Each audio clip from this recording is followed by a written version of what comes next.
Ahmedabad test match के तीसरे दिन शुभमन गिल का शतक और दो बड़ी साझेदारियों ने भारतीय टीम को इस टेस्ट मैच में बनाए तो रखा है, लेकिन सवाल बड़ा यह है कि क्या भारतीय टीम इस टेस्ट मैच को जीत पाएगी और इस टेस्ट मैच को जीत कर क्या वर्ल्ड टेस्ट चैंपियनशिप के फाइनल में अपनी जगह पक्की कर पाएगी। नमस्कार रणयुद्ध में आपका स्वागत है। मैं हूं राजीव मिश्रा। आज बात करेंगे शुभमन गिल के शानदार गेम प्लान की और उनके गेम प्लान की वजह से हिंदुस्तान की टीम इस टेस्ट मैच में कैसे लगातार अपने आप को बनाए रखने में कामयाब रहा, इस पर बातचीत करेंगे। विराट कोहली की शानदार बल्लेबाजी पर बातचीत करेंगे जो अभी भी क्रीज पर मौजूद हैं और उनकी बल्लेबाजी शायद इस टेस्ट मैच के चौथे दिन ये तय करने वाली है कि भारतीय टीम इस टेस्ट मैच को जीतने जा रही है या एक बार ऑस्ट्रेलिया को फिर मौका मिलेगा इस टेस्ट सीरीज को बराबर करने का, यानी कि अहमदाबाद टेस्ट मैच जीतने का।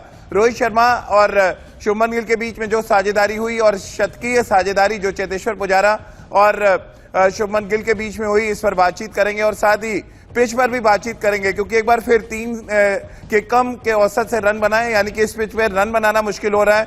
और इससे पहले जो 3 अलग अलग मैदानों पर पिच पर टेस्ट मैच खेले गए वहां पर भी हाल कुछ वैसे ही था, लेकिन फर्क इतना है कि उन पिचों पे विकेट गिर रही थी और इन पिचों पे विकेट नहीं गिर रहे हैं, लेकिन रन बनाना बहुत मुश्किल हो रहा है। क्या टाइट गेंदबाजी का कमाल है, शानदार गेंदबाजी हो रही है दोनों टीमों की तरफ से, या बल्लेबाज कुछ जरूरत से ज्यादा कॉशियस होकर खेल रहे हैं, इस पर भी बातचीत करेंगे। हमारे क्रिकेट एक्सपर्ट्स का पैनल हमारे साथ इस समय जुड़ चुका है। हमारे साथ राजकुमार शर्मा जी और सबा करीम इस समय हमारे साथ जुड़ चुके हैं, इनसे हम बातचीत करेंगे। राजकुमार सर, शुभमन गिल की बल्लेबाजी से ही चर्चा की शुरुआत कर लेते हैं। उनको 2 टेस्ट मैच खिलाया नहीं गया और तीसरे टेस्ट मैच में खैर किसी का बल्ला नहीं चला था, लेकिन चौथे टेस्ट मैच में शतक और शतक के साथ साथ 2 बड़ी इंपॉर्टेंट साझेदारियां की, जिसकी वजह से भारत की उम्मीदें अभी भी इस टेस्ट मैच में बनी हुई हैं। बिल्कुल राजीव, बहुत शानदार प्रदर्शन रहा है शुभमन गिल का और बहुत शानदार बल्लेबाजी की उन्होंने, बहुत पॉजिटिव इंटेंट के साथ। कोई भी खराब बॉल मिली है तो उसका भरपूर उन्होंने फायदा उठाया है और कभी भी किसी भी स्टेज पे ऐसा नहीं लगा कि वो बॉक डाउन हो रहे हो या कि कोई पर्टिकुलर बॉलर उनको परेशान कर रहा हो। नेथन लायन ने जब अपना स्पेल स्टार्ट किया तो सुबह आज थोड़ा सा वो हड़बड़ाए थे, लेकिन उसके बाद उन्होंने अपने आप को संभाला और बहुत ही टेम्परामेंट अच्छा दिखाया और एक बेहतरीन पारी खेली जो कि बहुत इंपॉर्टेंट है और बहुत जरूरी थी भारतीय टीम के लिए इस पर्टिकुलर मैच में। सबा करीम भी इस समय है। अब सबा भाई, Shubman Gill all format batsman, ये आपने बहुत पहले ही कह दिया था। अब पिछले 3 महीनों में यानी जनवरी, फरवरी और मार्च 3 महीनों में 5 अंतर्राष्ट्रीय शतक अलग अलग फॉर्मेट में आपकी बात को न सिर्फ सही साबित कर रहे हैं बल्कि उनके शतक की वजह से भारत अब इस स्थिति में है जहां से जीतने के बारे में प्लान कर सकता है। हाँ राजीव, और उसी तरह की प्लानिंग होनी भी चाहिए क्योंकि एक ही तरह से भारत यहाँ ये टेस्ट मैच जीत सकता है कि भारत एक बड़ा स्कोर खड़ा करे, पहली पारी में बढ़त बनाए और उसके बाद दबाव डाले ऑस्ट्रेलिया के ऊपर। और आपको याद होगा कुछ साल पहले इंग्लैंड के खिलाफ जो श्रृंखला हुई थी जहां पर विराट कोहली कप्तान थे, वहां पर भी 5वें दिन तक टेस्ट मैच चले थे, वहां पर भी कुछ इसी प्रकार की हालत हुई थी। दूसरी पहली पारी में इंग्लैंड ने बल्लेबाजी की, दूसरी पारी में भारत ने बड़ा स्कोर खड़ा किया था और उस दबाव में फिर इंग्लैंड की टीम वो टेस्ट मैच हार गई थी। तो वही है यहाँ पर। मुझे लगता है कि सबसे अच्छी बात रही शुभमन गिल ने जिस तरह से उन्होंने बैटिंग की है। तीनों फॉर्मेट में अपने आप को ढालना आसान होता नहीं है क्योंकि तीनों फॉर्मेट के अलग अलग डिमांड्स होते हैं, पर ये दर्शाता है कि शुभमन गिल के माइंडसेट में कितनी ज्यादा क्लैरिटी है और क्लैरिटी होना बहुत जरूरी है, तभी आप रन बना पाएंगे तीनों फॉर्मेट में। ये एक शानदार फेज चल रहा है शुभमन गिल का। सबसे बड़ी बात यह है कि ऐसा फेज जब आपके साथ हो तब उसका जितना फायदा उठा लें उससे आपकी भी मदद होती है और फिर टीम को भी बहुत ज्यादा सहायता मिलती है। तो चलिए, क्योंकि अभी भी इस टेस्ट मैच में 2 दिन का खेल बाकी है और ऐसे में हर किसी के जहन में ये बड़ा सवाल है कि भारतीय टीम क्या इस टेस्ट मैच को अभी भी जीत सकता है, क्योंकि 2.91 के औसत से रन भारतीय टीम बना रही है इस टेस्ट मैच में। लेकिन चौथे दिन क्या कुछ करना पड़ेगा भारतीय बल्लेबाजों को और उसके बाद कितने ओवर चाहिए ऑस्ट्रेलिया को आउट करने के लिए, एक ऐसा महाप्लान जिसकी वजह से हिंदुस्तान इस टेस्ट मैच को जीत सकता है, उसमें एक नजर डालते हैं फटाफट कि रोहित शर्मा को क्या कुछ प्लान करना पड़ेगा इस टेस्ट मैच के चौथे दिन। अगर बात करें, आप देखें पिच पर बढ़ते रफ एरिया की वजह से यहां पर इसका फायदा उठाना पड़ेगा। कुछ गेंदें मर्फी की घूमी है, उस पर बात करेंगे। टेस्ट में 2 दिन बाकी है, यानी 180 ओवर का खेल अभी भी बाकी है।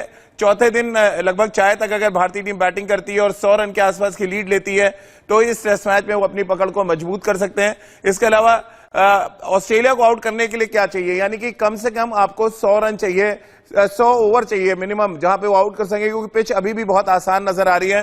कुछ रफ एरिया जरूर नजर आए जहां पर नेथन लॉयन और मर्फी का बॉल टर्न होता नजर आया, लेकिन ये टर्न ऐसा नहीं है जो अनप्लेबल हो, यानी कि आप इस तरह की पिच पर बल्लेबाजी कर सकते हैं। और इसी वजह से पहले 480 तक पहुंचना पहला टारगेट, और उसके बाद दूसरा टारगेट जो भारतीय टीम के लिए होगा वो ये होगा कि भारत जितनी लीड इस टेस्ट मैच में ले सके, क्योंकि अब समय धीरे धीरे कम होता जा रहा है और उम्मीदें टूटती जा रही हैं इस टेस्ट मैच को जीतने के लिए। और उम्मीदें तभी बनेगी जब आप बहुत तेजी के साथ इस टेस्ट मैच में रन बनाएं। राजकुमार सर, कितना इंपॉर्टेंट आप देख रहे हैं इस टेस्ट मैच को जीतने के लिए बल्लेबाजी करना अब, क्योंकि आप ऐसी पोजीशन पे हैं जहां पे ये टेस्ट मैच हारेंगे नहीं कम से कम, बट अगर थोड़ा एफर्ट बल्लेबाज दिखाते हैं, जो हमारे क्रीज पर खड़े बल्लेबाज हैं, विराट जिस तरह की बैटिंग कर रहे हैं, क्या आपको लग रहा है थोड़ा अप्रोच बदलना पड़ेगा आपको? 4 सवा 4 के अवसर से अगर आप बैटिंग करते हैं और टी के आसपास तक हमारी बैटिंग अगर रहती है तो एक चांस बनेगा भारत का इस टेस्ट मैच को जीतने का। बिल्कुल राजीव, मुझे लगता है कि पहले भारत की स्ट्रेटेजी यही रही होगी कि पहले आप उस स्कोर के करीब जाइए, ऐसा ना हो कि हम बड़ी लीड उनको दे दें। लेकिन अब जिस स्थिति में हम पहुंच गए हैं तो यहाँ से अब जरूरी है कि भारत एक पॉजिटिव इंटेंट के साथ, एक पॉजिटिव रन रेट के साथ भी बैटिंग कर सकता है। यहाँ से आगे अगर हम 4 रन पर ओवर से खेलना शुरू करेंगे तो मुझे पूरी आशा है कि टी तक भारत 100 सवा 100 रन की लीड बना लेगा और वहां पर फिर भारत अटैक कर सकता है, ऑस्ट्रेलिया के ऊपर एक प्रेशर बना सकता है। जल्दी विकेट अगर भारतीय फास्ट बॉलर लेते हैं तो उसके बाद स्पिनर्स का बहुत बड़ा रोल होगा, क्योंकि तब तक विकेट और ज्यादा मुश्किल हो जाएगा बल्लेबाजी के लिए। और वहां पर अश्विन और जडेजा और अक्षर की जोड़ी तिगड़ी बहुत खतरनाक होगी ऑस्ट्रेलिया को फेस करना। लेकिन इंपॉर्टेंट होगा कि भारत सुबह जल्दी विकेट ना खोए, और एक बार बैट्समैन आके वहां सेट हो जाते हैं फिर वो तेज रन गति से रन बना सकते हैं। बिल्कुल, क्योंकि भारत के पास अभी भी एक लंबी बैटिंग लाइनअप है। सबा भाई, कैसे आप देख रहे हैं, क्या अप्रोच बदले? हम जीत के लिए हमें जाना चाहिए, हमारा टारगेट ये होना चाहिए, क्योंकि हार के भी कुछ हमारा कोई खराब नहीं होने वाला, ड्रॉ होकर भी और हार कर भी समान हमें पॉइंट्स मिलने वाले हैं। न्यूजीलैंड और श्रीलंका का जो मैच चल रहा है वो एक अलग मायने है, बट अभी जो पहला टारगेट होना चाहिए कि आप तेजी के साथ रन बनाएं, बॉलर्स को टाइम दें ताकि आप ऑस्ट्रेलिया को आउट कर सकें। निश्चित रूप से राजीव, इसमें भारत को प्रयास करना होगा जीत के लिए। हाँ। और जीत के लिए ही आपको खेलना होगा। और ये एक तरह से कहा जाए तो ये टिपिकल इंडियन विकेट है। और यहाँ पर अभी भी मुझे लगता है कि 4th डे 5th डे बहुत कुछ होने वाला है। तीसरे दिन के विकेट को अगर हम देखें तो यहाँ पर थोड़ा बहुत वेयर एंड टेयर नजर आ रहा है। करीब 3.5 डिग्री बॉल में घुमाव आज नजर आया है अगर हम कंपेयर करें पहले और दूसरे दिन से। तो इसका मतलब यह है कि विकेट थोड़ा और ड्राई हो गया है, थोड़ी मदद मिलेगी। जैसे जैसे मैच और प्रोग्रेस होगा, फुट मार्क्स बनेंगे, वहां से परेशानी होगी बैटर्स को। पर भारत के लिए बहुत जरूरी है कि कल की शुरुआत एक ज्यादा पॉजिटिव माइंडसेट के साथ हो, तभी हम बड़ा स्कोर खड़ा कर पाएंगे और बढ़त बना पाएंगे।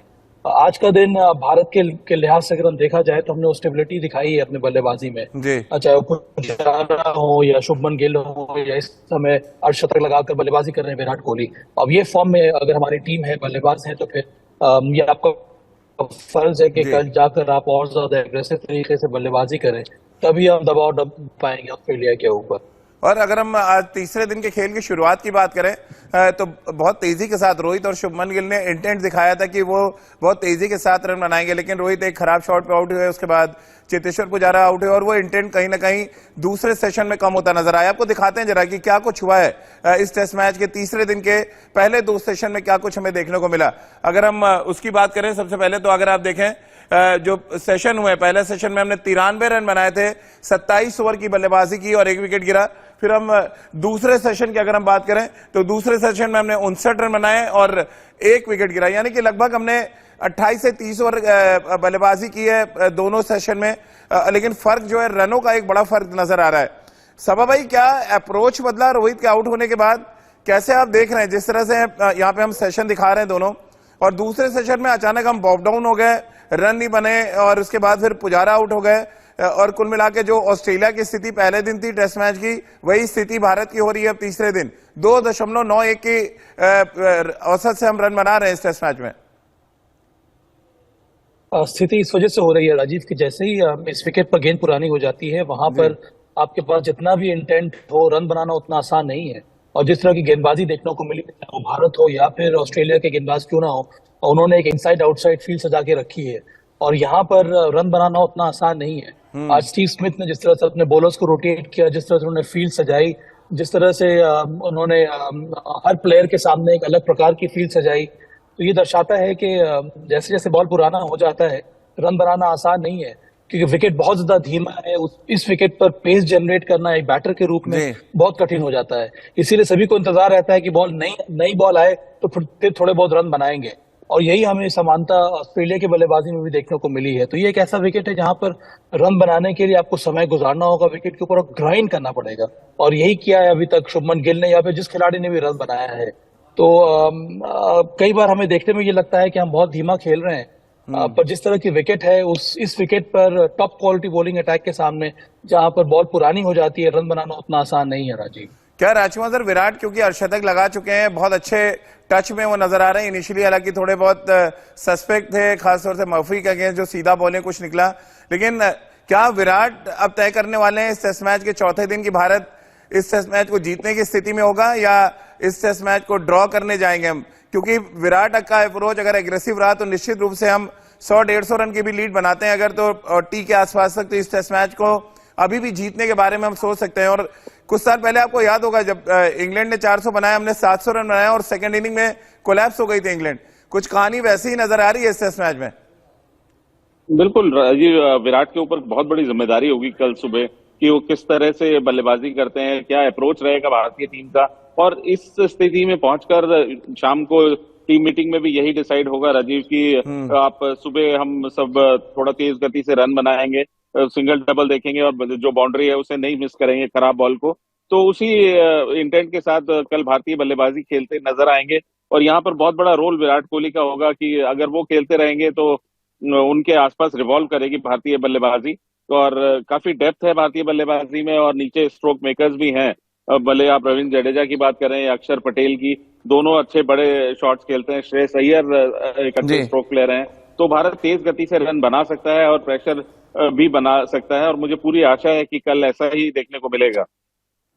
चलिए एक और इंटरेस्टिंग आपको डाटा दिखाते हैं कि आखिर अगर अहमदाबाद पिच की बात करें, यहाँ पर टर्न कम देखने को मिल रहा है, लेकिन इसके बावजूद रन क्यों नहीं बन रहे? बड़ा इंटरेस्टिंग डाटा है, जरा आपको दिखाते हैं। ये डाटा देखकर शायद आपको समझ आए। ये देखिए, पहले दिन इंदौर में 4.6 डिग्री बॉल घूमा था, अहमदाबाद में 2.4, दूसरे दिन 4.1 इंदौर में घूमा था, यहाँ पर 2.7, यानी थोड़ा सा बढ़ा है गेंद का घूमना। तीसरे दिन की बात करें, इंदौर में तो खैर खत्म ही हो गया था टेस्ट मैच, लेकिन यहाँ पर अगर हम अहमदाबाद टेस्ट मैच के तीसरे दिन की बात करें तो आपको 3.3 डिग्री बॉल घूम रहा है, यानी बॉल घूमना शुरू हो चुका है। ये एक इंपॉर्टेंट फैक्टर है, लेकिन उतना नहीं घूम रहा है जितना हम सब सोच रहे थे। सबा भाई, ये बड़ा इंटरेस्टिंग डाटा है जो हम आपको दिखा रहे हैं। गेंद कम घूम रहा है, फिर भी रन नहीं बन रहे हैं। अब इसके पीछे आप क्या एक्सप्लेनेशन देंगे कि रन नहीं बना पा रहे हैं? स्ट्रोक्स खेलना अभी भी बहुत मुश्किल है इस तरह की पिच पर। देखिए, घुमाव एक अलग बात होती है, टर्न अलग बात होती है, पर शार्प टर्न अलग बात होती है। और जिस तरह का विकेट है ये अहमदाबाद का, ब्लैक सॉइल का विकेट है ये, यहाँ पे घुमाव मिल रहा है वो बहुत धीमा घुमाव है ये, और इसीलिए बॉलर्स से ज्यादा मदद नहीं मिल रही है। बहुत समय मिल जाता है बल्लेबाजों को, अगर वो लेंथ मिस भी कर जाए तब भी वो बैकफुट पर खड़े होकर खेल सकते हैं। उस्मान ख्वाजा ने भी यही किया, आज भी कई बार हमारे बल्लेबाजों ने भी जब वो फंस गए, अगर लेंथ को नहीं पिक कर पाए तब भी उनको खेलने में मदद हो गई है। पर अंत में इस तरह के स्लो ट्रैक पे रन बनाना उतना आसान होता नहीं है राजीव। पर हाँ, मैं मानता हूं कि भारत ही यहाँ से इनिशिएटिव ले सकता है मैच को जीतने के लिए, और वो भारत को करना होगा। आज जो रन रेट रहा है उस हिसाब से अगर हम खेलेंगे तो फिर ये मैच का नतीजा मिलने वाला नहीं है। और मुझे उम्मीद है कि चूंकि इतने देर तक ऑस्ट्रेलियाई गेंदबाजों ने गेंदबाजी कर ली है, तो कल ज्यादा थकान नजर आएगी और हम ज्यादा फोर्सफुल क्रिकेट खेल पाएंगे, तभी भारत ये टेस्ट मैच जीत जाएगा। तो भारत के लिए ही भारत के ऊपर निर्भर करता है ये टेस्ट मैच जीतना। राजकुमार सर, 30 सेकंड में, क्या 180 ओवर का खेल अभी भी बचा हुआ है? क्या ये टेस्ट मैच हम जीतने की स्थिति में नजर आ रहे हैं अभी? बिल्कुल राजीव, मुझे पूरा भरोसा है कि भारत सुबह आकर तेज गति से रन बनाएगा और फिर प्रेशर डालेगा ऑस्ट्रेलिया के ऊपर। और जैसा हमने देखा है कि कल चौथे दिन विकेट और ज्यादा टर्न करेगा, और वहां पर हमारे स्पिनर्स अगर अच्छी गेंदबाजी करेंगे जैसे पिछले टेस्ट मैचेस में करते आए हैं, तो फिर ऑस्ट्रेलिया के लिए बहुत मुश्किलें हैं इस टेस्ट को बचाने के लिए। चलिए, बहुत बहुत शुक्रिया राजकुमार सर आपका, सभा भाई आपका भी हमारे साथ जुड़ने के लिए। तो जीत का मास्टर प्लान तैयार हो चुका है। टेस्ट मैच के चौथे दिन तेजी के साथ भारतीय टीम बल्लेबाजी करेगी और पहले सेशन में अगर विकेट नहीं गिरता तो दूसरे दिन में आपको T20 खेलते भारतीय टीम नजर आएगी, क्योंकि इस टेस्ट मैच में अपने गेंदबाजों को समय देना चाहेगी भारतीय टीम और ये भी चाहेगी कि इस टेस्ट मैच को जीत के वर्ल्ड टेस्ट चैंपियनशिप के फाइनल में अपनी जगह यहीं पर पक्की कर ली जाए। तो आज के हमारी इस खास पेशकश में फिलहाल इतना ही।